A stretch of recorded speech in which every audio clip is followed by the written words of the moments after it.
মসজিদের ফান্ডের গচ্ছিত টাকা দিয়ে এলাকাবাসীর জন্য ইফতার আয়োজন করা যাবে কি না?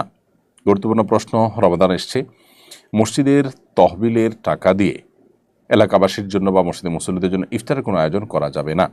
কারণ মসজিদে সাধারণত মানুষ যে টাকা দেয় সেটা মসজিদে ইফতার আয়োজনের জন্য দেয় না, সেটা দেয় মসজিদের নির্মাণের জন্য, মসজিদের বেতন ভাতা, মসজিদের যে রুলিং কস্ট খরচ আছে সেগুলো নির্বাহ করবার জন্য। অতএব যেই জন্য দাতারা টাকা দেন সেই কাজেই টাকাটা ব্যয় করতে হবে।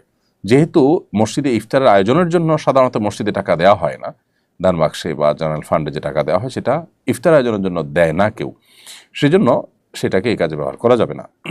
এজন্য কোনো মসজিদে রমজান উপলক্ষে যদি ইফতার আয়োজন করতে হয় রোজাদারদের জন্য, তাহলে এর জন্য আলাদা করে তহবিল গঠন করতে হবে, মুসল্লিদেরকে ঘোষণা দিতে হবে যে আমরা রোজাদারদের জন্য ইফতার আয়োজন করতে চাই, আপনারা শরীক হন।